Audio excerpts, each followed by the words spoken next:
Ladies and gentlemen, this is the Drafted Up Podcast. We're a podcast focused on the NFL draft and fantasy football drafts. As always, I am Theo. That's Nick. What it do, dude? What up, my boy? How you been? Another day in paradise, my friend. As always, you can find us over on Twitter. Give us a follow at DraftedUp_pod, or you can support the show on Spotify, YouTube, Apple Podcasts, like, rate, subscribe, review, all that good stuff. Throw it on the background and walk away. I don't care. No shame. I'll take the cheap view. I don't know. Who's telling me who's listening? I don't know. Who knows? Just do what you can. As always, we love the support as always. Like, you guys are great. You're the reason we keep doing this each and every week. And today we're going to continue on path towards our final steps on rookie rankings. Just talking about this rookie draft class. We're doing our Dynasty rankings for tight ends and wide receivers, those lovely pass catchers, a favorite amongst the fantasy community.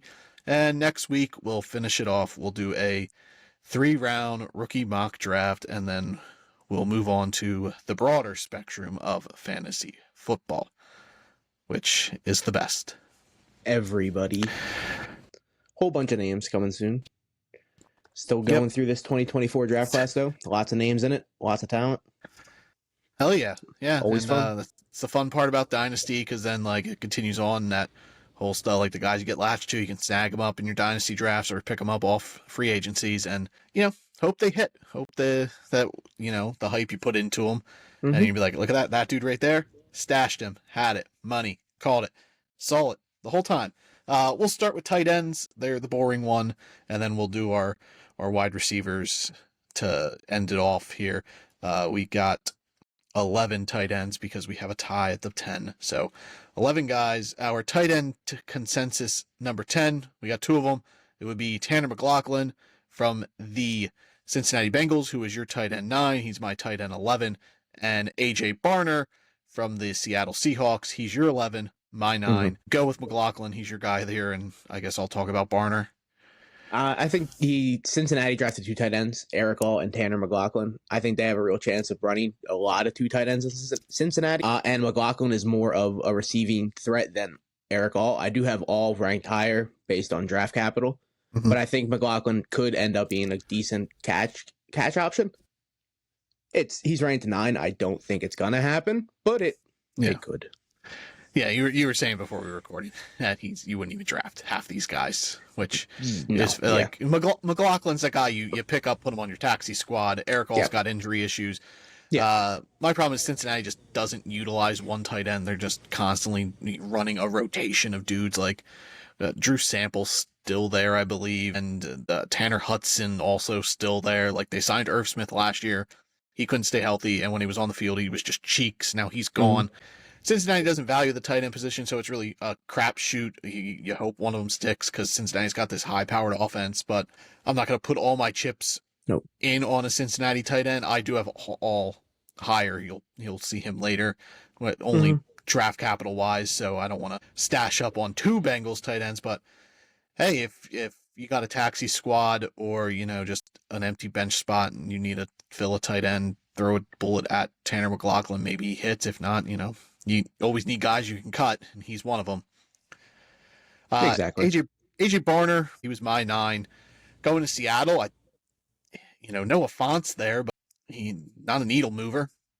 I wouldn't want to hitch my wagon to Noah Fant, so AJ Barner could find playing time, but he's a strong blocker. Like, you need touchdown upside with him.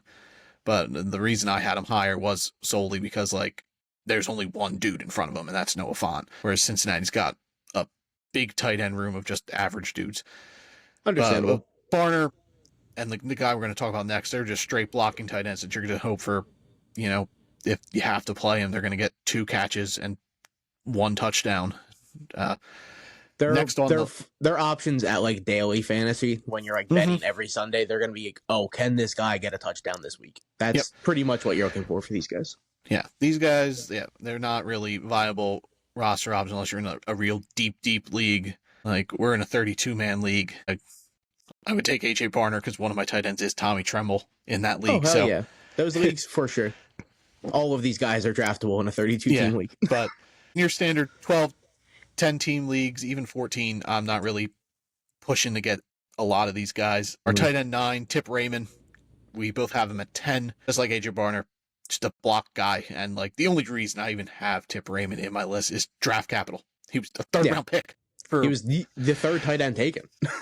Yeah, which is insane, but he's a 6 offensive lineman essentially.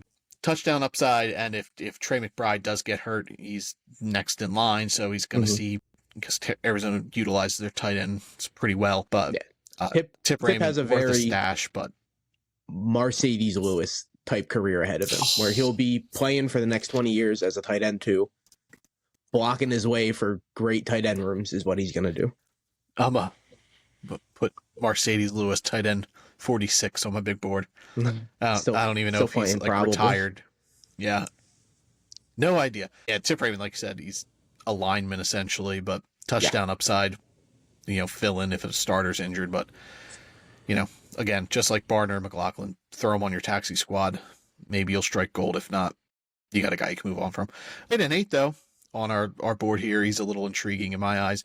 He's my tight end 6. He's your tight end 8, and that's Jared Wiley from Kansas City. My reason being, he's got a similar sort of skill set as Travis Kelce. Travis Kelce's getting up there. He's getting old. And that brand new deal, though. Yep, but he's got the famous girlfriend. I think if the Chiefs three-peat, Travis Kelce's retiring.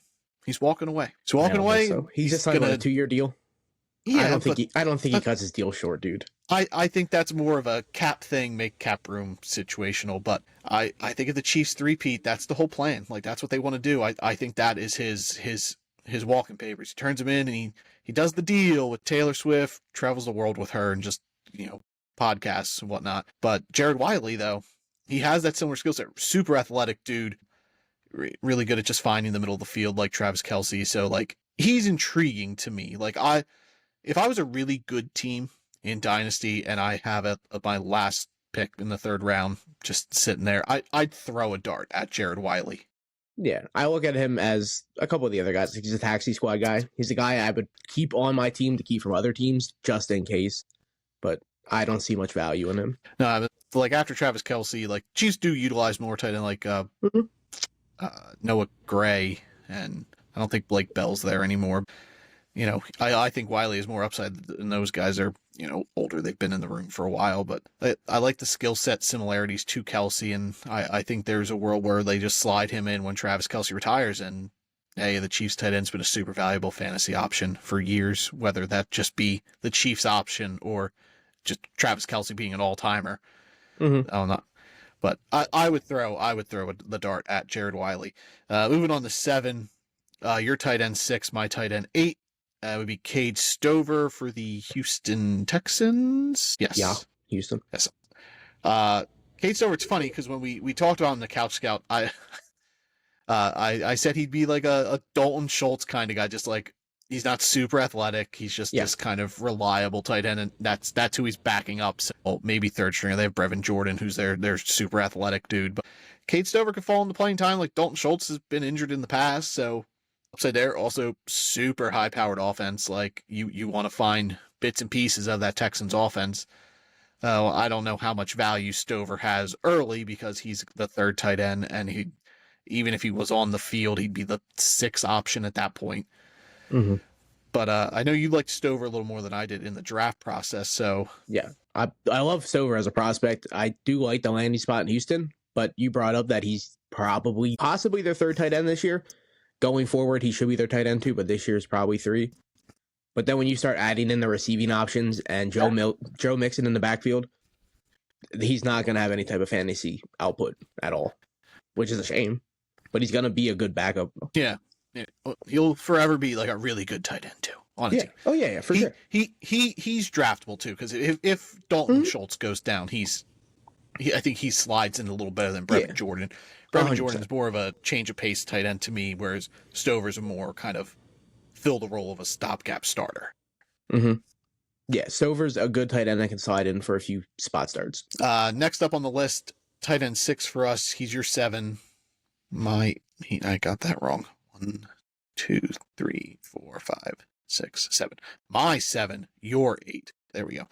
PJ wins the count. No, Jaheim Bell's my 7. So then he's both our 7s. I just put the wrong number. Goodness. He's TJ just tight wins end the 7 count on this podcast. Yeah. And we're sponsored by Sesame Street, guys. I'm going to reveal it at the end of the show. We got a big one. One tight end. Ha, ha, ha, ha. I should let you host. I'm tired.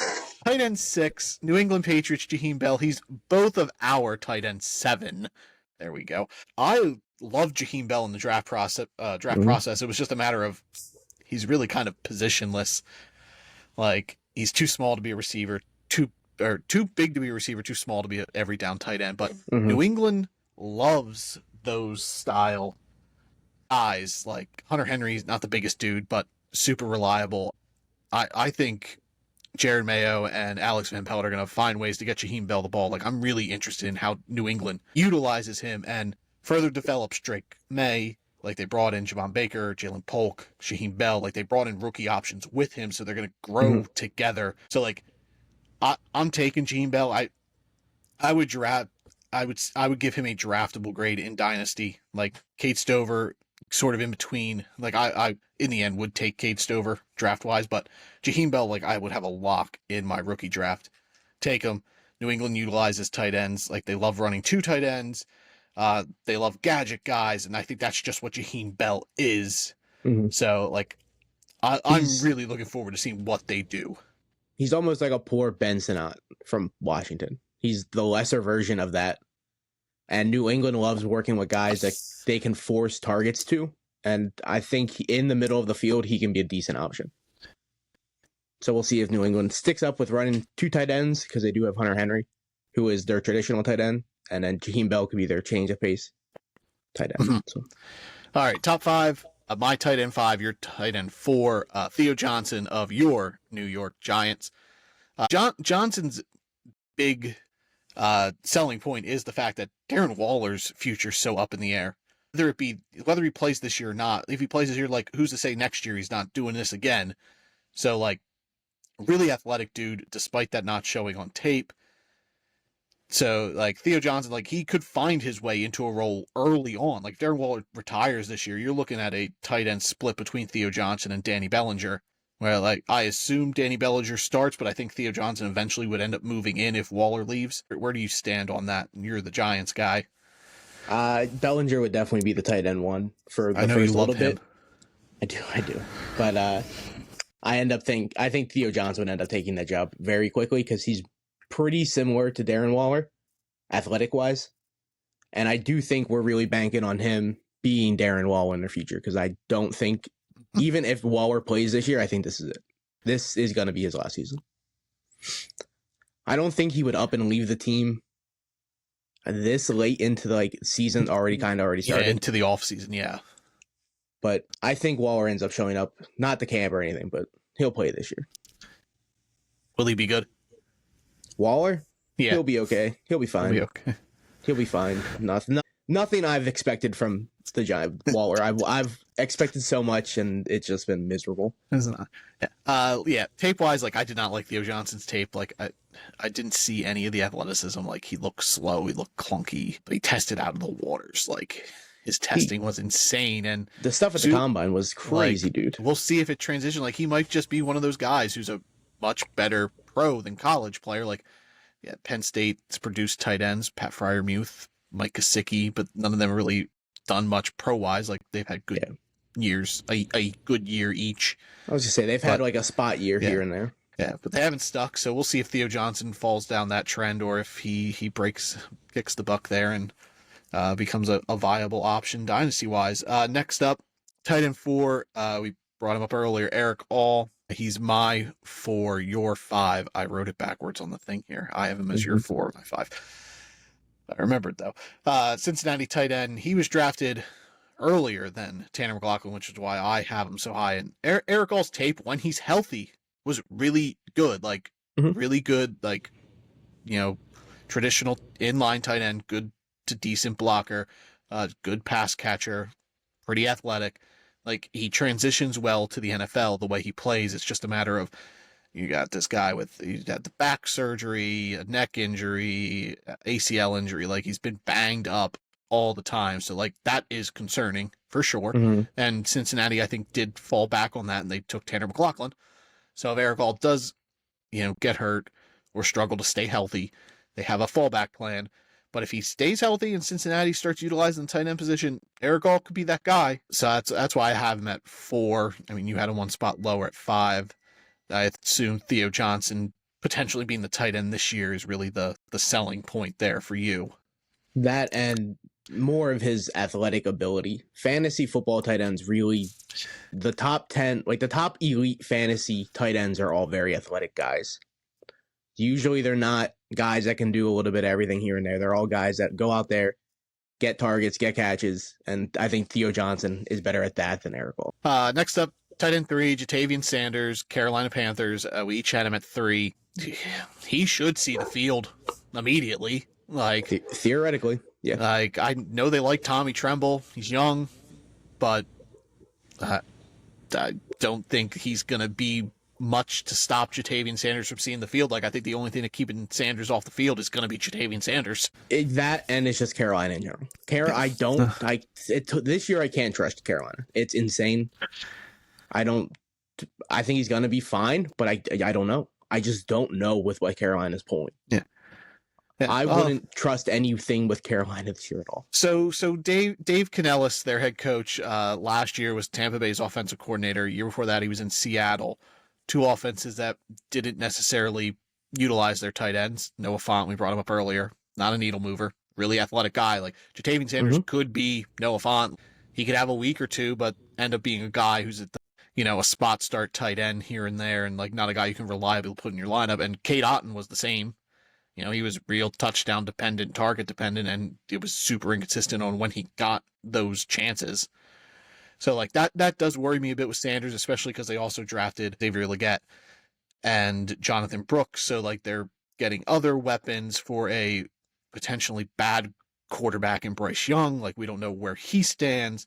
So like there's a lot of question marks future-wise for Carolina. The tight end room there is weak, so it does boost Jatavian Sanders a little bit, who was good on tape. Like, oh yeah, he is he was my tight end too. I didn't like his blocking, but real good athlete. Like he can catch the ball, he can move with the ball in his hands. Hypothetically, he should be a safety valve for Bryce Young. We'll see if Carolina puts that together or not. But receiving room also getting deep there with Deontay Johnson, Adam Thielen, Legette, even Mingo. Like, so who knows where he falls in the pecking order of earning targets. Indeed. But on paper, he's the athletic kind of tight end that you are looking for in a fantasy option. He's the guy that can go out there and have big weeks, lots of targets, a decent amount of touchdowns. He has a decent amount of upside compared to the most of tight ends in this draft class. I'm not going to hitch my wagon to Jatavian Sanders and like force him onto my team, but if he's there at a value spot, late second, early third in your rookie drafts, snatch him up because he could be a tight end 1 in fantasy based off his athleticism alone. Exactly. Tight end 2, my guy, Ben Sennett. He's both our tight end 2s. You heard me hype him up on the draft process. I love him. Chris Cooley, I kept comping him there, and he ends up in Washington. It couldn't have been more fitting. The only person in his way is 700-year-old Zach Ertz. Playing time, he should find it early, and he's the kind of guy who can move around the offense. He can play a little bit in the backfield, play on inline, play slot. So I'm super intrigued on how Washington utilizes Ben Sennett. Cliff Kingsbury. With him he was drafted in the second, so I really don't think Zach Ertz is going to be ahead of him too much, if at all. Cliff Kingsbury loves Zach Ertz. I get it. They did the same thing in Arizona. They drafted Trey McBride in the second. Zach Ertz was there. Trey McBride never saw the field. I get it. Zach Ertz also wasn't almost 40 years old 4 years ago. He was in shape, Zach Ertz. But the top 2 tight ends being Bowers and Sinnott, I think have tremendous upside in redraft and dynasty. I think both guys are going to be really good rookie tight ends. Yeah, they're dudes I am hitching my wagon to. If I have a chance to get either of these guys, I'm taking Bowers clearly in the first, and I'm taking Sinnott in the second. Of my rookie drafts, and if you can find a tight end that you can viably start for the next 5 years in Dynasty, you're locked, because that's tough to do if you don't have one of the top dudes. Dynasty tight ends, I'm literally playing as redraft tight ends. I'm playing year by year, because tight ends Mhm. switch every year. The repeat in the top 5 does not happen often. It's usually 2 of the top 5 guys repeat. Yeah, So like tight ends are all over the where. I hitch my wagon to a 1 year guys. mhm. Travis Kelce's still my ranked 1 dynasty tight ends. Yeah, like I fell into Sam Laporta last year in Dynasty, and like I was Yeah. worried about it because like at one point he was like my tight end with someone else, and I'm just like, man, I don't want to be those two guys. And then I got David Njoku from you, so now I'm set at tight end because Mhm. Njoku now has been good now 2 years in a row, and Sam Laporta broke out last year. Mhm. So like if you have like if you get one of those young guys, Laporta, Kincaid, or if you have Kelsey or Mark Andrews, like you just ride them. You just ride them out. You don't try to Yeah. move them. Even George Kittle, like that, you just die with them and Yep. hope you find a guy to replace them once like you're there. Like tight ends are a position where you can struggle and still maintain a winning dynasty roster just because there are suitable just playing options like a guy like Cole Kmet Yeah. or Dallas Goedert, Dalton Schultz. Yeah. Jake Ferguson, Michael Mayer, I loved coming out last year. These guys are all guys that can start in place and get you 8 to 10 points. Yeah, I don't. And you'll be fine. Yeah, even with Bowers in Vegas, I don't see him cutting. Like, I still think Michael Mayer is a fine option as a fantasy tight end because I think Bowers is going to be more of a receiver. He's going to play standing up more, and I think they're both going to be on the field. Yeah. No, I agree. I think Bowers is going to be more of the receiving option. Back to Senate, Cliff Kingsbury has utilized the tight end position, like we said with Zach Ertz, even Trey McBride. Tavian Sanders, Jaden Daniels is there now, so like you want to get weapons for him, get him young, fast dudes, and Ben Sinnott could be a dump off guy, just like Austin Eckler, Brian Robinson. Like they're putting weapons in for Jaden Daniels. Like people aren't talking about, like everybody focuses on like Chicago bringing in all these weapons for Caleb Williams. Washington, I mean, they already had a built-in weapon in Terry McLaurin and even Jahan Dotson. He's a more of an upside guy. And they drafted Luke McCaffrey. They drafted Ben Sinnott. They signed Austin Eckler. They already had Brian Robinson Jr. Like they're bringing in the pieces to make it as easy as possible for this rookie quarterback to step in and succeed there. So I'm interested in how Washington does. I know they're kind of a joke franchise. I'm in. I'm in on the Manders, on the big howdies. We've talked about it personally outside of the podcast, and when we do our scheduling for the year, I will probably have Washington at the top of the NFC East. That is a hot take. That is a spicy take. Tight end 1, we brought him up a little bit. Brock Bowers, easy, no-brainer. You can tell me Brock Bowers your tight end 1 in just dynasty overall, and I'm cool with it. Like him as a prospect, maybe the best tight end prospect I've ever watched. Like he's so good. And Vegas wants to be tough. Brock Bowers is a tough dude. Like he does struggle with blocking a bit, but you're not getting fantasy points for blocking, so I really don't care about that. You get fantasy points for getting catches, getting yards, getting touchdowns. Brock Bowers does all that exceptionally well. Yeah, and Brock Bowers was one of the few locks in the draft, being at the receiver tight end. I had the top 3 receivers, and Brock Bowers should be locked as the top 4 guys in dynasties. And I still stick to that.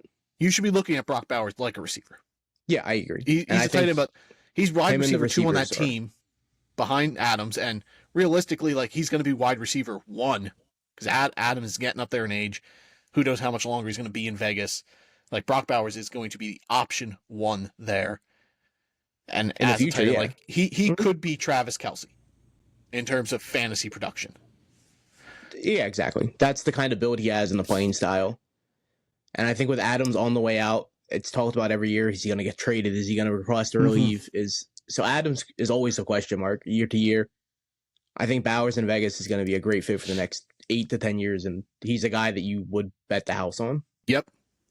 Yeah. Don't let, like in dynasty, like in redraft, you draft 1 tight end. Don't look past. You don't need a second one.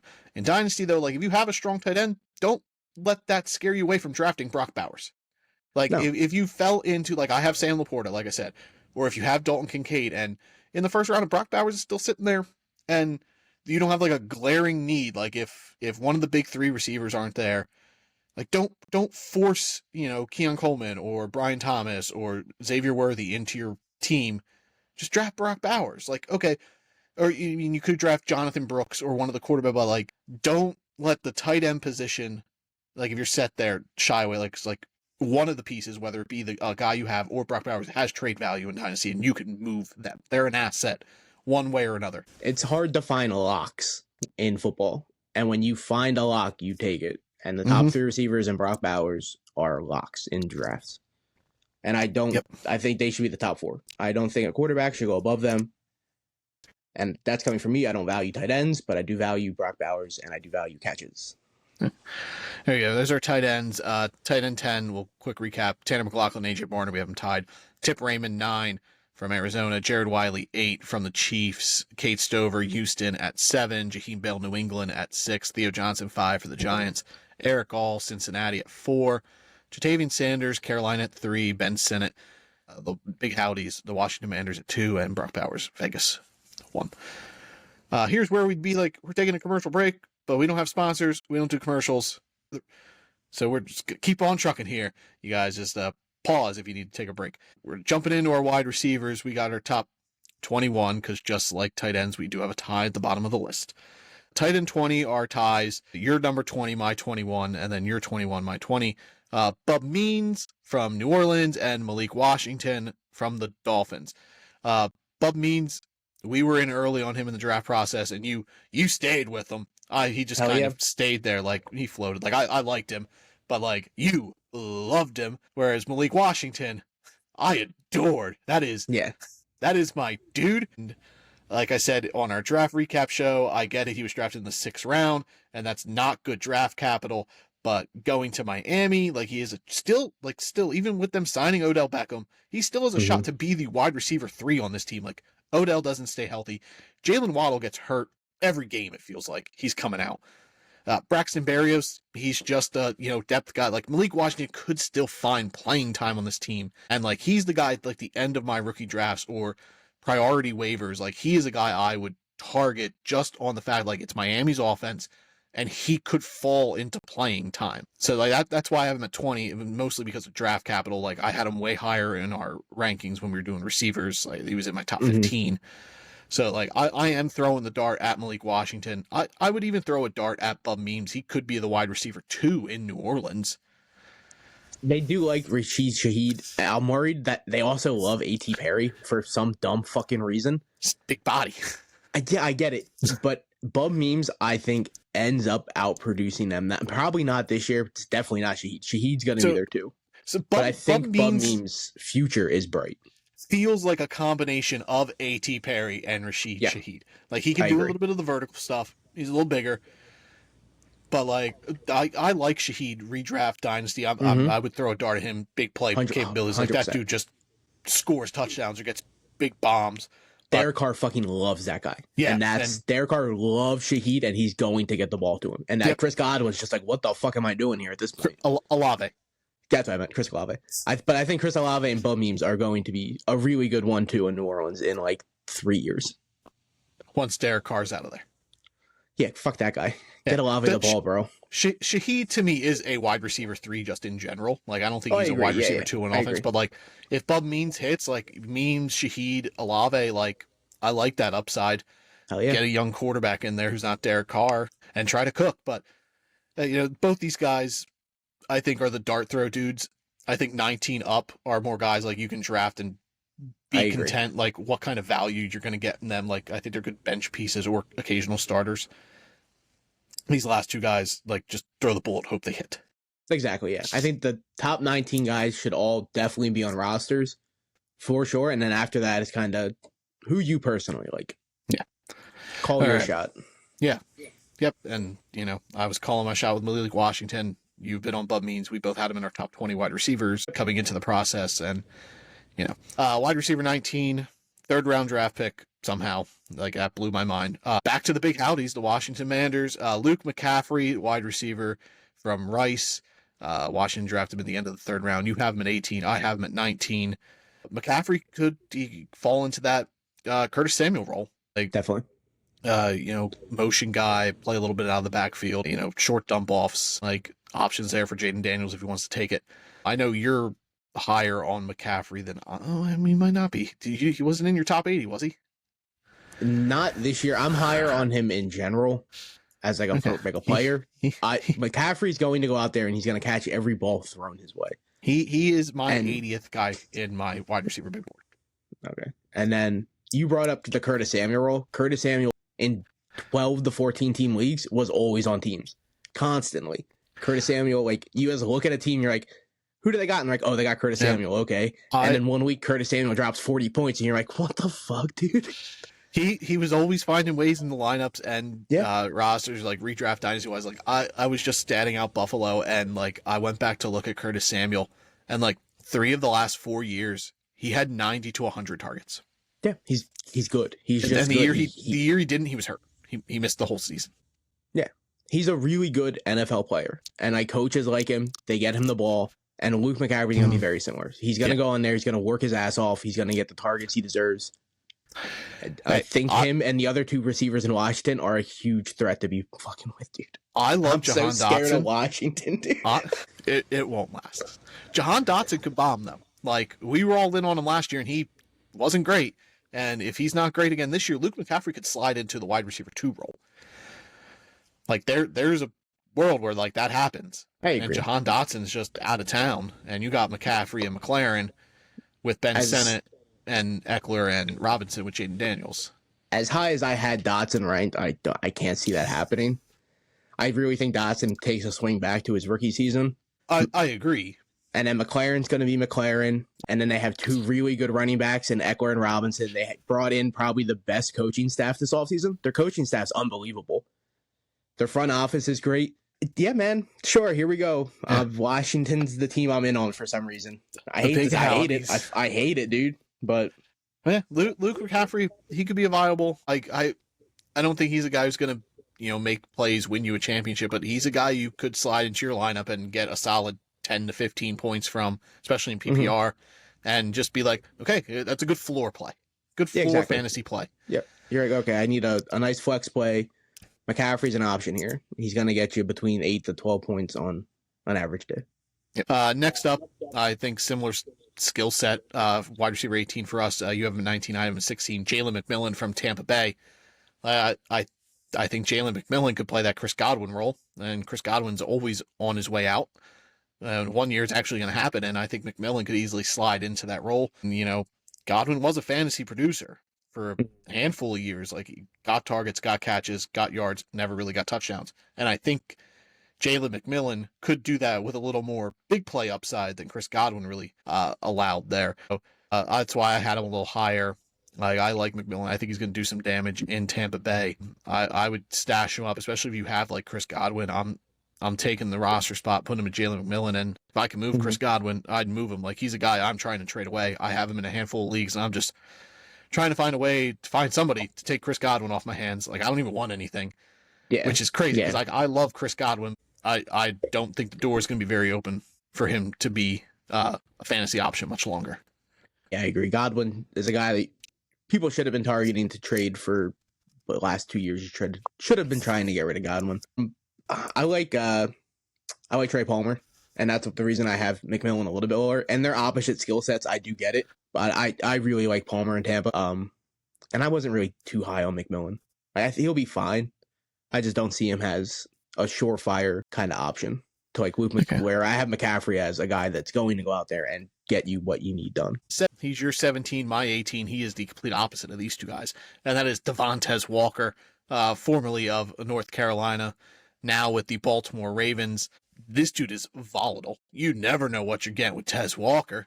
Like, you could get a 3 catch for 150 yards and 2 touchdown game, or you can get no catches. Like, Baby Gabe Davis here. Tez Walker, but hey, I love the landing spot. Like, Nelson Aguilar. What Baltimore is missing.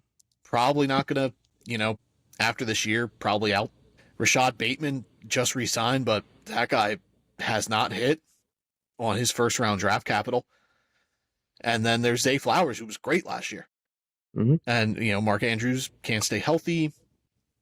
So there's a world where Tez Walker's on the field a lot this year, and Lamar could chuck it. Like, I think him and Aguilar are going to play similar roles in this offense. I think Aguilar's going to be the guy early on. I think Tez Walker could be a guy later in the year who could really, like, if you stash him, he could be a guy you're throwing into the flex, and he's winning you games just off big play capabilities. Yeah, that's how I kind of had. I set it out the Ravens that way, where I had Aguilar the first half of the season getting those kind of targets, the deep threats, the deep bombs, and then in the back end of the season, I had Tez taking over that role. I think they're going to really split this year, but I think Tez is going to be what Baltimore is missing. Lamar needs that option to open up the field, open up the run game, and when they start pulling in, Tez is taken off the top of that roof, dude. Tez is gone. It's what Odell Beckham should have been to that team last year, but Odell, yeah, definitely doesn't have that. It doesn't seem like he has that juice anymore. But like, hey, he was super reliable when he was on the field. Like, played good football. Yeah. Next up, wide receiver 16, you're 16, my 17. Javon Baker for New England. We love Javon Baker. This is a Javon Baker podcast, baby. Like, he was in my top 10 wide receivers. He was, I think, you're 11 or 12, so like he just missed yours. A little bit lower here. Second drafted receiver to this team, so that I think that moves him down. And the fact that like New England has so many questions, like he's got a rookie quarterback, or Jacoby Brissett attached to him early on. But if I'm New England, my starting two wide receivers week one are Jalen Polk and Javon Baker with Pop Douglas in the slot. Yep. Like there's no reason Juju Smith-Schuster should be taking time. Oh, I'm sorry, Kendrick Bourne in the slot. Pop Douglas would be wide receiver 4. But there's no reason that Juju Smith-Schuster should be taking playing time from these dudes. Is Kendrick Bourne going to be healthy for week one? He should be. He got hurt either way, year. Bourne or Pop Douglas should be the slot guy if Bourne is healthy enough to play. If Bourne's on Pop, Demario Douglas plays the slot. But like Baker, Polk should be your starting two receivers, in my eyes. We'll see if New England goes that route. I think New England went out there and they got their two future receivers, which New England never does. Jalen Polk and Javon Baker, I think, could really be a nice 1-2 combo in New England for lots of years with Drake May. They complement each other so well. Like Javon Baker sort of is like a poor man's Rome Odunze. Like he is a big play guy, bigger body, whereas like Jalen Polk can do like he great hands. They went out and got a Mike Evans and Chris Godwin in the same draft class. They got guys that can do what they can do. And it's tough to tell how New England's going to run because like Bill Belichick's not there. If Bill Belichick was there and they drafted these two guys, they wouldn't be starting week one because that's just how Bill Belichick is. And like he'll get N'Keal Harry flashbacks and be like, I can't play a rookie wide receiver. N'Keal Harry, was a bum. He would love Jalen Polk though. Jalen Polk would be that dink down option, tons of targets. Yeah, but then it's Bill Belichick. You never know. But like new regime, we don't know what's going to happen. Like I said, like my eyes, those two guys should be your 1-2, and like they complement each other so well, and like should develop a rapport with Drake May. Like you brought them in together, they're going to be working together from day one, which is why I'm comfortable with May starting because he's going to have such a rapport with these dudes. But like I do think Brissett is the starter, and hey, you got a veteran quarterback out there, and like those guys will be good for him as well. Like he'll make them better. Yeah. And we're talking Dynasty, so we're not talking just this year. So Baker has more upside than just this year, obviously. Even if it's not there this year, where Polk is going to have the production this year, I think. Polk's going to be pretty good this year. In the future, I think Baker's going to be good. Yeah, I do think I would take a flyer late round on Jalen Polk in a redraft. Because if he hits, you got a flex play with your final pick of your redraft league. Both of them I do think have great dynasty value. Yes, because like they're probably going to be the two receivers for the next 5 to 6 years at least for Drake May. Yeah, for sure. 15 is Malachi Corley, New York Jets, formerly of Western Kentucky, the Yak King. We both had him at 14, so he's a spot lower than both of our rankings just based off averages. I love math. Malachi Corley, baby. I love the landing spot. Aaron Rodgers loves that kind of receiver. He could be Randall Cobb, and the Jets wide receiver room, like Garrett Wilson's there. Great option. Mike Williams is there right now. Could get hurt. After that, it's nobody. It's Malachi Corley. So like he's gonna see the field. He's gonna be a guy that should be productive early on. It's whether he has long-standing value there. Like I think if you're in Dynasty, like these next two guys, we talked about this with our buddy Merck. Troy Franklin's our next guy. But for Corley, like I think Corley's going to see the field right away. I don't necessarily see that happening with Troy Franklin. So like if you need a player right now for your dynasty team, take Corley. If you can afford to wait a year or two, take Troy Franklin, because I think Troy Franklin has more long-standing potential than Malachi Corley. Like, I think Corley's block could just be like a few years, and then like whether his size affects him or whatever happens, Aaron Rodgers is gone, and the next Jets quarterback is cheeks or doesn't utilize Corley. Like, there's so many question marks there, whereas Franklin's coming with his own guy from college and Bo Nix. Yeah, you know who Troy Franklin's quarterback, regardless of the situation, is for the next 5 years, and it's going to be Bo Nix. Regardless of what happens, they have every chip pushed in on Bo Nix. So Bo Nix is his quarterback. To where after Rodgers leaves, the Jets are horrendous at trying to find quarterbacks. Malachi Corley could just get stuck with another Zach Wilson, Sam Darnold, Mark Sanchez, and it's just going to fail. But, man, you're not going to find someone who loves Malachi Corley more than me, and I think it's going to be wonders to watch with Rodgers this year. Yep. Yeah. Honestly, if I'm getting Corley and he booms with Rodgers, I'm trying to trade him, because like your trade value for him probably not going to be as high as it's going to be, especially if Rodgers does even play next season after this year. Yeah. And like they're good, I'm moving them because I'm going to get way more value for Malachi Corley than I necessarily should. Yeah, no, I think you could sell that piece, but I do like Corley at the Jets. I think he's a viable dynasty guy. I think he's a guy you can draft and play right away as well. Mm-hmm. He's going to be a good PPR guy, for sure. He's going to get a lot of forced targets and stuff like that. Stuff that you want. Yep. PPR leagues. The door's open for him to play from day one, just based off lack of depth at the wide receiver position for the Jets. Next up, like I said, Troy Franklin, wide receiver, the Denver Broncos, formerly of Oregon, pairing up with his buddy from Oregon, Bo Nix. I know you love this matchup a little more than I do. Mine more so is draft capital. It was the 4th round, and there's 4 or 5 guys ahead of him right now. So, like, it's going to take time, but it's a dynasty league. So, like, you can sit and wait. But, like, the lack of draft, Courtland Sutton's probably not there after this year.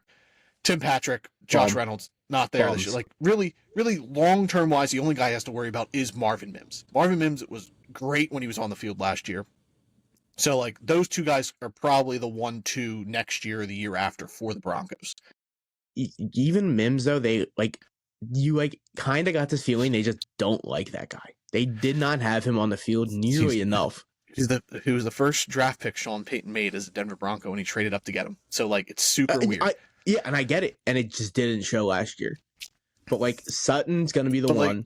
Do they relegate Mims to return specialists? Because, like, the return game is now a little more viable, and Marvin Mims was great as a punt returner last year. Yeah. I think there's huge upside, though, with Troy Franklin, especially with Bo Nix and Sean Payton in Denver. I think it's going to be something really cool to watch how it plays out the next couple of years. I'm high on it, dude. I wasn't necessarily huge on both of them coming in, but them landing together in Denver with Sean Payton. And Courtland Sutton's going to be there this year. I don't think he gets dealt, so he's going to get the majority of the targets. But then after that, man, you got 2 bums and Marvin Mims. And so I really don't see there's much competition ahead of him. Oh, Troy Franklin's going to be fun. He was a hell of production in Oregon. So really productive college player. We'll see if it pans out. Yeah. Like my worry is, like I said to you and Merck, is people buying in on Troy Franklin just because he's paired up with Bo Nix again. Like, I get it. Like, that's super cool. Like, you love to see it. Like, you love, like, there's already building chemistry, but like that stuff doesn't always work. Yeah. And Troy Franklin, you know, he's a little skinnier, does have some drop issues, and the drop issues were with this quarterback. So it's not like it doesn't change. Like, sometimes drops, they're not a real sticky stat, but like, this is the same guy. So like, I do worry about that, but like, I do think that's also good for both those guys as well. Like, I think it's a flaw and a positive as well. Like, they're coming in together, they're going to grow together. Like, there's already that little built-in chemistry, so it'll be a little easier transition for both of them. But I do like Franklin's long-term value based solely on the fact that I don't know what the Broncos wide receiver room is going to look like in the next 2 years, whereas like I know Troy Franklin and Marvin Mims are both going to be there. Yeah, definitely. Next up, our wide receiver 12 or 13. He's my wide receiver 12. You're 15. Roman Wilson, formerly of Michigan, now with the Pittsburgh Steelers. I love this landing spot for Roman Wilson. Like, he's going to slide into that Deontay Johnson role. Mm-hmm. Problem is, this year, at least, you're working with Artie Smith, who doesn't really utilize any of his wide receivers. He finds one. Yeah, he uses one receiver, and it's going to be George Pickens. It's going to be George Pickens. He's the alpha there. Let's get that out of the way. But Roman Wilson, long-term wise, like, he's a good floor fantasy guy. Like, he's going to get targets. He's going to be, a safe option. It's really a matter of who Pittsburgh be fielding future-wise at quarterback. Yeah, no one drafts receiver third round and after better than Pittsburgh, and it's crazy. But the Wilson pick he's gonna blend well in Pittsburgh, real well. But this year, dude, like you said, with Arthur Smith there, they have George Pickens, and they even have Cordero Patterson, who is Arthur Smith's best friend. I swear to God, they have to have a house next to each other. They bought houses next to each other. Because no one uses that guy's just going to come in here and just start taking targets and carries from guys that doesn't deserve it. But they're already giving up on Najee. They're like, we don't want you next year, so we don't want you this year. It's going to be Jalen Warren and it's going to be Cordero Patterson. You've had 1,000 yards every season you've played, but hey, man, we don't need you. We got Cordero Patterson, baby. I don't much like Najee Harris, but. This year, I love Najee this year, baby. We'll see. Najee's baby. I'm all in on Najee. He's getting in shape too. He's working out. Yeah. Words that have never came out of my mouth. I'm all in on Najee until right now, baby. I've never been in on Najee Harris, but right now. But Roman Wilson in Pittsburgh, I love the landing spot. It's just a matter of what quarterback he ends up with in the future. But I think Russell Wilson's going to like him, even if Arthur Smith utilizes only one guy. Roman Wilson could be Tyler Lockett for Russell Wilson. They're very similar as guys that are just really safe football players, and they're just going to go in there, do whatever you ask, and get the first down. They're going to get targets. And, like, George Pickens is DK Metcalf. But my fear, man, is I looked at Pittsburgh's schedule, and the back end of their schedule is horrendous. Brutal. Russell Wilson's getting benched, brother. He's getting benched. So Justin Fields, I think, is going to be the quarterback in the back end of that year, and then that comes in. I don't trust I don't trust any targets. Yeah. All right. DJ Moore was really good last year with Justin Fields. Yeah, George Pickens. Yeah. But fantasy-wise, Roman Wilson's going to be a Steeler for a long time. He's going to be a viable fantasy guy, even if he does end up leaving Pittsburgh, just because of his style of play is a real safe. Reliable. Emmanuel wide Sanders, receiver 2 or 3 every single year. Yeah. Emmanuel Sanders was a real good 3 in Pittsburgh, left, and he became a real good option wherever he went. Yep.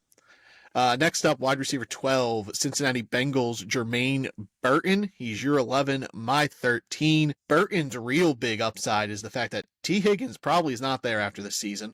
Mm-hmm. He might not even be there this year. I don't think they get traded, but it's in the realm of possibilities. Where Jermaine Burton could be this team's 2 this year. But, he's probably going to be their 3 or 4 to start, depending on Yoshi Voss and the white guy, Charlie Jones. Both the white guy, Charlie Jones. Yeah. I could never remember his last name. Purdue kid. But yes. Burton, his playmaking ability is insane. Like his skill set, like we said in the draft process, is up there with the best of them. It's not questioned. His skill set is... On tape, the dude could be an alpha wide receiver. Mm-hmm. But his headspace is all over the place. So, like, that question mark, that's something you can't tell until, like, he's in house. But he goes to a team who's a heavy offense, who scores fantasy points, and he's it's an offense you want pieces of. And now... the run game, Zach Moss is there. He's just okay. And Chase Brown's just okay. So, neither of those guys are Joe Mixon. They're poor man Joe Mixons. So, we could be seeing, maybe Zach Taylor isn't going to be a coward, and he's going to let Joe Burrow huck it, chuck it, baby. Let him just run schoolyard football, throw those passes to Jamar Chase, get T. Higgins involved. Jermaine Burton could be an option this year, but we'll see. T. Higgins ain't going to be there next year. I think Jermaine Burton is their wide receiver 2 next season. He's on an offense that you're going to want pieces of. Jermaine Burton has real long-term value in Dynasty. Hey, man, Tyler Boyd was always on teams. Every season, Tyler Boyd was on a team. Tyler Boyd is no longer there. He's in Tennessee, apparently. I completely missed that happening. I don't know. He went with Brian Callahan, his Yeah, I offensive completely coordinator in missed that. Cincinnati. Yeah. They're out on Trayvon Burks. That's official. How Yeah. heartbreaking is that? We'll talk about that later. 5 years ago, the Titans wide receiver crew would be a fantasy gold mine. Hopkins, D-Hop, Calvin Ridley, Tyler Boyd. Yeah. Hell yeah, dude. Draft one of those guys, but it's 2024. Those guys don't have much redraft value at this point. But Burton being the third receiver, probably towards middle to late season in Cincinnati, huge upside, dude. And then Higgins leaves in the offseason, most likely. He becomes their 2. He's got the skill set for it. I think they trust him enough with the way that they picked him with Hushmanzada coming out. He's been working with him one-on-one. Clearly Cincinnati's really had their hands in on the Jermaine Burton pot. They knew what they had to do before the draft process, and they did. Yep. And he must have checked every box because he went in the third, right? Yeah, third round. So going in the third round, they did not have a worry. His on-field issues, to say the least, were not an issue for Cincinnati. If they took him in the third, they were drafting purely off skill set. Yeah. Falls into a great spot. I like it. Number 11, before we jump into our top 10, Jalen Polk. We briefly talked about him before. He's your 13, my 11. I think Jalen Polk in New England is going to be a masterpiece. I think that is a great spot. He's going to be a great option for Jacoby Brissett and Drake May. I think he's going to lock down that wide receiver 1 position. Good draft capital. I love the fit too. Like I was mocking Jalen Polk to New England in a lot of my second rounds for mock drafts. I think he's the clear-cut one there, and I think he's got redraft value. Like I said, just snatch him up in the last round of your redraft league, and he should hit. If not, get him in Dynasty. He's going to have long-term value as a wide receiver 1 for a rookie quarter or a blooming quarterback in Drake May. But yeah, I'm in on Polk. I love it. Like I said when we talked about Baker, I'm in on both New England guys, but I'm really in on Jalen Polk. I kind of agree. There are usually like 6 to 7 rookie receivers that boom in the back end of their rookie year, and I really think Jalen Polk's gonna be one of them. And those are guys that like win you championships. These are guys that go late in drafts, and if you just hold on to them, and then they finally boom, it pans out so well. Yep. And if you hit on to like 1 or 2 of those late round picks like that, you're going to be in the championship. Yep. All right, let's get into our top 10. Consensus here. We both had him at 10. Sticky Ricky Pearsall, the San Francisco 49ers. My 10 is more so like the Niners, they want to run the ball. He's right now the wide receiver 3 on the depth chart. He should be the wide receiver 2 next year. Who knows what's going to happen with Brandon Ayuk or Deebo Samuel. So like the door's open for him to be higher on the depth chart going forward. It's just, he's never going to be like more than the third option at best on that team. Like Christian McCaffrey is going to be option 1 in terms of the offense.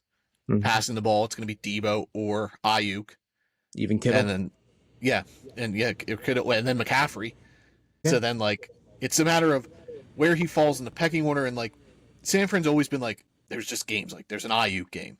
And then like next week, he's hardly used. There's a Deebo game. Next week, unseen. Same with Kittle. And like Ricky Pearsall's going to probably fall into that line where he's going to be like a great best ball player. It's just a matter of like, you gotta hit on those Ricky Pearsall games, and like, it's tough to do, but he's going to a team who's got really good fantasy options, and is again another offense you want pieces of. My worry is like just pecking order wise is finding consistency in Ricky Pearsall. Yeah, there's too much skill to go around in that offense, and I love Ricky Pearsall. They drafted him in the first. They love Ricky Pearsall, as they should. But again, there's so much talent, so there's only so much stuff that can go around in San Fran, and you did see it happen better this year where Ayuk was more consistent. Specifically, Ayuk was more consistent. McCaffrey's McCaffrey, Debo's Debo, and Kittle actually had a really good season. He put it together again. But they can't really throw in Ricky Pearsall and have great value with him fantasy-wise right away. Now, if Ayuk leaves, Ricky Pearsall slides beautifully into that spot, and he's a great fantasy option. Yeah, or Debo. If they re-sign Ayuk and move on from Debo, Ricky Pearsall is the wide receiver 2, and it's a lot needs to happen for Ricky Pearsall to be a consistent, just lock it in your lineup fantasy guy. And I hope it does, because like I love Ricky Pearsall. He had a great, process. Mm-hmm. And like he was so fun, like super athlete, really fun to watch. Like I hope San Francisco utilizes him, and like being 10, like this receiving class is deep. Like I love the guys -1 in front of him, and the one in front of him is more because he landed in Kansas City than anywhere else. Next up, not that guy, the other Xavier Leggett. League. I think it's League. Xavier. I'm gonna say Leggett. Yeah, I'm saying that's what I've been Leggett. saying. So I'm gonna need to pronounce. He's 9, and for both of us, and so he falls in consensus 9. I think our biggest problem with him is the Carolina concept. He's stuck in this weird portal of like you don't know what the Panthers are doing, and like yeah, sure they got the draft capital, first overall pick, rookie quarterback last year, but like is Bryce Young that guy? Didn't look it last year, but they're bringing in the pieces to hopefully make it look it this year. But if he doesn't, then like Carolina's got to reset and bring in another quarterback with him. Like I think he's the perfect option for Bryce Young. Like he's a quick dump off and just let him yak it up and just use his abilities to, get chunk yards. But who knows if Bryce Young can even get him the ball. I'm so worried that they're going to try to turn him into just a deep threat. What the Chargers did with Quentin Mitchell. Exactly. Quentin Johnson. Just based off of what they already have, being Deontay Johnson and Thielen, are both really close to the line of scrimmage guys, and they're they're comeback guys. They're not going deep. And I'm so worried that there's going to be like, okay, Leggett's really, really fast, run really, really far. And it doesn't work because he can't separate. He's fast, but he's not football fast. And I'm so worried because Carolina's Carolina, and I love Leggett. He's a great contested ball guy too, but like, Bryce Young's not at that point where he can throw those passes. And I love that they traded back in the first to get him, to give the extra 5th year on the option so they don't have to pay him the 5th year. So it's cheaper on Carolina. It's a great move. Yeah. But also got Carolina, and I don't trust any of it. Yeah. He's also a 1-year college success where like, why wasn't he on the field before? Like you have those question marks. Like I love Leggett's tape. I love watching him. Like he's a super cool personality. Like he's fun. And I hope he booms. I hope it works, and I hope Carolina utilizes him like they should. I trust Canellis enough that I think he can, because like people want to compare Leggett to DK Metcalf. I don't personally see that comp. Canellis utilized DK pretty well in Seattle, and he utilized like Mike Evans last year. Huge bump in Mike Evans as a player. Like people were dead to rights on Mike Evans, and Dave Canellis coming here was like, no, we're going to huck it, chuck it with Baker. It's Chris Godwin who's the guy out. And I hope Dave Canellis sees what Leggett's strong points are and really focuses on them, because he should be the one. Like Deontay 100%. Johnson, Adam Thielen, they're just okay, good, reliable football players. They don't have that it factor that Xavier Leggett possesses. I couldn't agree more. Those guys are just really good football players to where Leggett can be the step above to those guys. Yeah. There's a lot of question marks with him, and I think that's why he's 9 on our rookie. I had him ranked. I had him ranked over the next 2 guys on my list, but I bumped him down under them because Carolina. I just can't trust it. I just can't trust it. Next up, wide receiver 8. Again, this is another one of those weird math situations. He's at both of our 7. That's Xavier Worthy from the Kansas City Chiefs. I know a lot of people we're going to have him higher. Like we're going to be lower on him than consensus dynasty wise. And that's crazy. Like, just because he went to the Chiefs, but like it doesn't look like Rashee Rice is going to get in too much trouble. He's going to miss like 4 of the 6 games. Probably. So that just affects this year. Dynasty wise, I'm more in on Rice than I am Worthy. You just have to worry about Rice continuing to do this because he's an idiot. He had this issue in college. He had this issue now. Mm-hmm. Can he just stop? What are you doing, bro? Don't do that. Don't be so dumb, dude. Xavier Worthy's frame, not ideal. It's a red flag. I've watched him running some drills at camp, and he didn't look great there either. Yeah, dude. He looks like Kadarius Toney. Yeah, like there's a lot of negatives in this game. Like he's fast, he can run, cool, and Tyreek, Patrick Mahomes is going to hit him on those deep bombs, and he's going to get he's going to get the touchdowns. He's going to get some big plays here and there. I just don't think it's going to be consistent like it was. Like people are going to try to make it that he's going to be Tyreek Hill, and he's not. It's not going to be consistent enough in this offense that I can trust him just locking into my lineup. There's going to be days where I'm going to, play Worthy. Like, I think he's going to be a matchup-based guy for his career. But I think the other guys I have ahead of him provide way more, like, mainstay fantasy upside in Dynasty going forward. Yeah, I pretty much agree with that. Everything that worried me coming out is really sticking out on like cam videos I'm watching. Like his routes aren't clean at breaks. He's dropping a lot of these passes that are right. And don't get me wrong, Mahomes is winging these balls, bro. Mm-hmm. So this is something he didn't have to deal with. Like these balls are hitting him blatantly, like in the hands and the chest and right above, and they were just slipping through his hands. I was worried some of the flaws you see of Xavier Worthy's on tape were quarterback based because Quinn Ewers is cheeks. He's not good. And like, you better keep that mindset going in the next year. I will. He's going to be the top-ranked quarterback going into the draft. I don't think so. I think that's going to be Shadur Sanders. Probably. Yeah. Hopefully. But Worthy, I don't know. Like, I have a lot of questions with him, and he does worry me. But the landing spot is really what boosts his value. Ending up in Kansas City, again, it's one of those offenses you want to piece in, and he's worth, at that point, then taking the flyer on. And hopefully he is Tyreek Hill, and then you got a wide receiver one in Dynasty for a handful of years. I mean, no offense to Rashid Rice, but how often do these KC receivers pan out? Sky Moore wasn't the guy. Kadarius Toney wasn't the guy. I don't know, man. It's just risk. It's all risk. And sure, one of these guys might end up being half of what Tyreek Hill was. Maybe. And I don't think it's going to be Worthy. No offense. Next up, Worthy's college running mate, our wide receiver 7 is AD Adonai Mitchell. Indianapolis, he's your 6, my 8. I like the landing spot. Him and Michael Pittman, baby. And Josh Downs, baby. Yeah, Adonai Mitchell wearing wide receiver number 10 because those were 10 guys drafted in front of him. So he's channeling that little Amon-Ra St. Brown, try to get that dog in him, try to get that chip on the shoulder. And, like, I think Adonai Mitchell needs it because, like, at times on tape he was pretty lazy.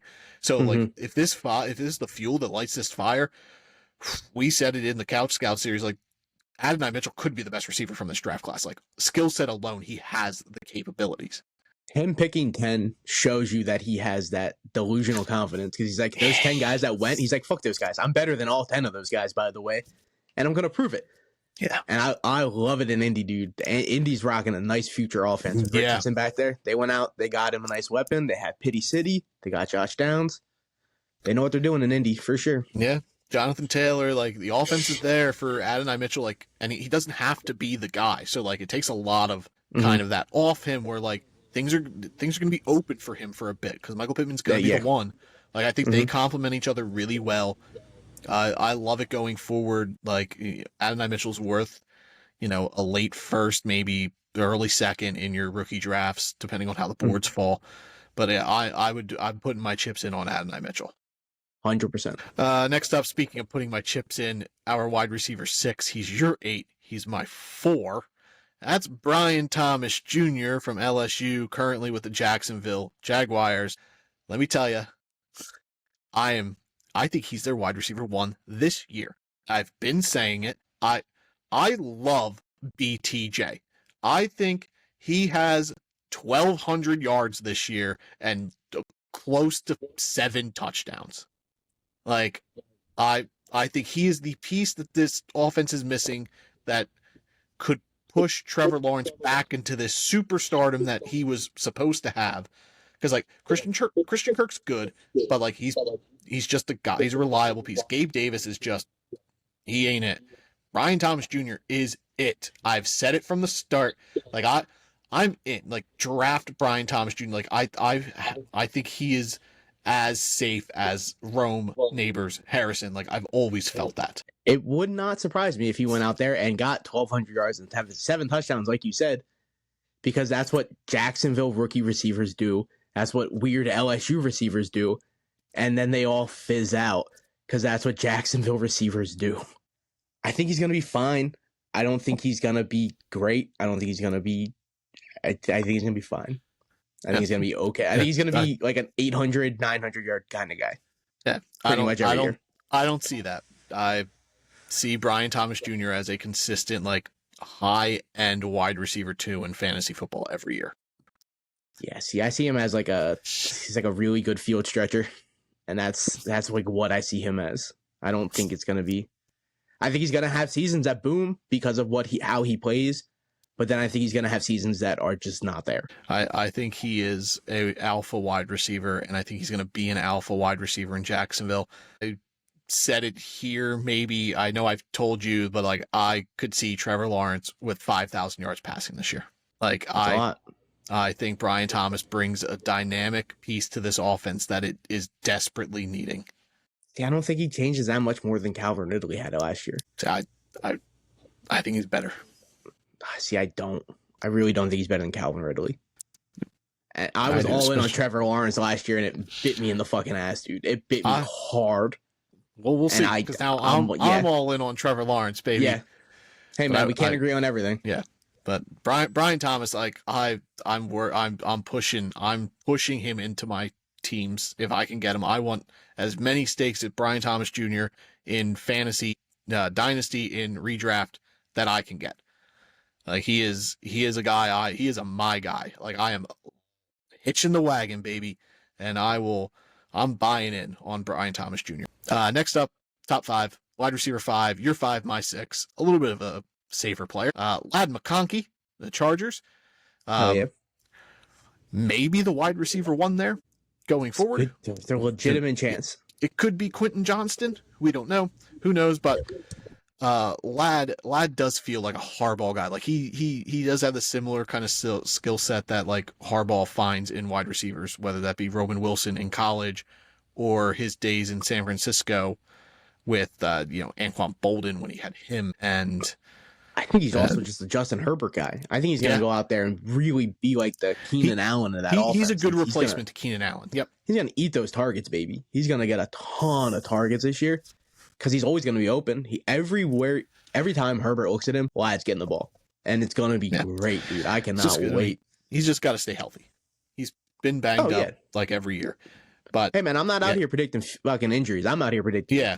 If he's on the field every week, every year, Ladd McConkey is a viable. Like Keenan Allen was always locked in the lineup, 150 target kind of guy, 100 catches, 1,000 yards, 5 to 7 touchdowns. That was the Keenan Allen thing early on. Is that if Keenan Allen could stay on the field, he's productive. Keenan Allen couldn't do that the first couple of years, and then when he finally was like, "Oh, I'm putting this together. I'm not getting hurt," and we haven't looked back. Keenan Allen's been fire since, dude. Yeah. Ladd McConkey could be a wide receiver 1 in fantasy, a low end wide receiver 1, but like he has that upside where like he's going to consistently be like a really safe fantasy option, really good wide receiver 2. Like you lock him in your lineup kind of guy. I agree. Next up, wide receiver 4, your 4, my 5, Keon Coleman, Buffalo, formerly of Florida State. We've talked about it. Like I love Keon Coleman's personality. I love that everybody else is just like buying in on it. I don't know if you saw. Yep. I don't know if you saw the Andre Reed thing where he like surprised Keon Coleman at like a media thing that Buffalo was doing, and Andre Reed showed up with a big yellow jacket, just like vibing like Keon Coleman. Like I love that like Buffalo's embracing this dude. Like it's so fun. Like Josh Allen. No team has embraced a draft pick more than Buffalo and Keon Coleman, dude, and it's great, dude. I'm so hyped for this guy. He's got nothing but his future is unlimited in Buffalo with Josh Allen as his quarterback. There are so many open targets lost from this past season. Like if you look at it from a 1-year standpoint, that Buffalo needs to replace. Keon Cole, like I think they go to Curtis Samuel and Dalton Kincaid this year mostly, but Keon Coleman, I think he's going to provide a lot of big play upside. Like I think he's going to be a better Gabe Davis for them this year, and then going forward, I think he provides that more safe, steady wide receiver 1 ability. I think he kind of starts off kind of slower, but then I really think he's one of those receivers that can possibly go out there and win you a championship in the back end of the year. I think he's going to have a great week 8 through 18, racking in touchdowns when he gets that developmental production down with Josh Allen. Yeah. Wide receiver 3, Roman Dunze.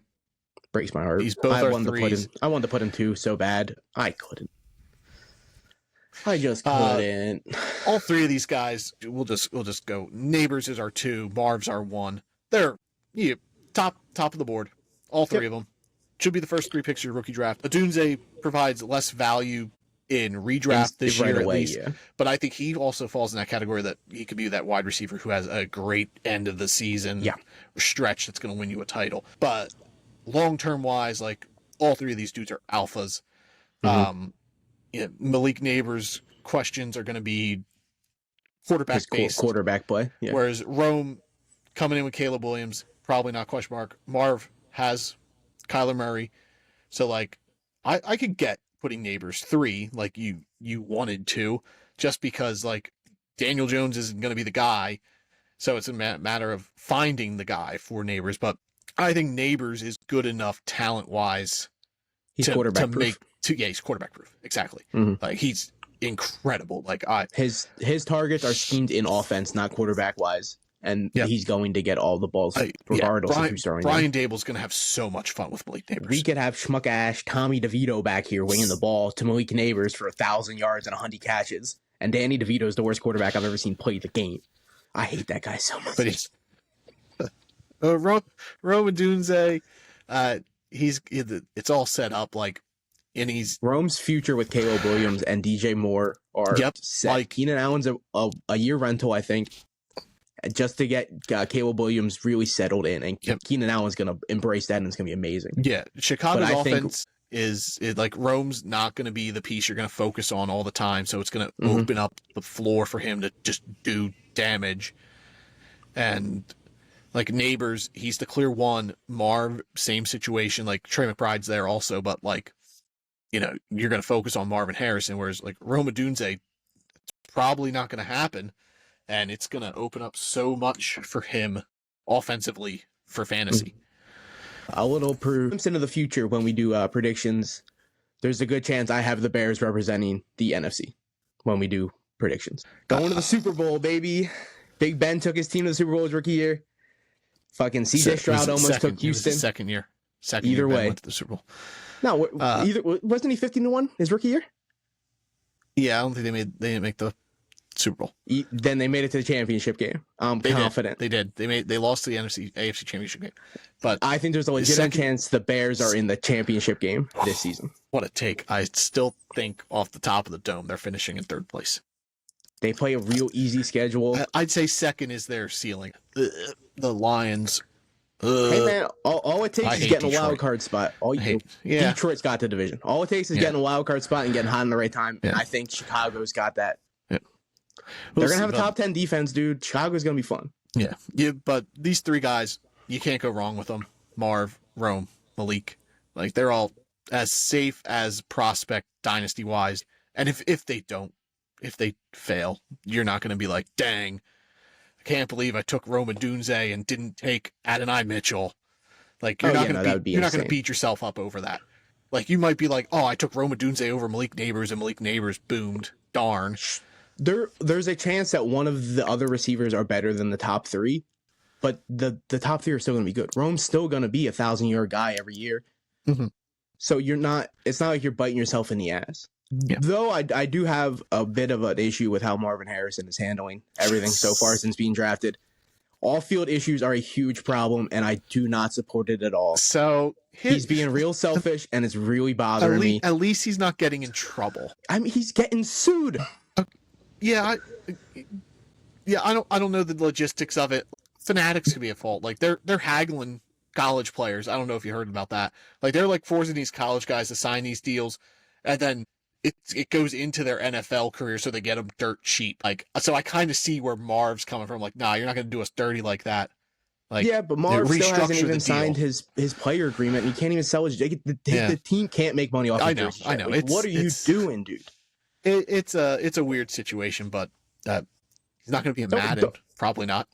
Yeah, exactly. That's what I'm saying. He can't have cards, and the sports card industry is such a big boom right now. Yep. And Madden's Madden. Hey. And with NCAA coming out, like, all of these guys have opportunities to do stuff, and Marv's just like, nah, fuck that. I'm better than all of that. I want more money.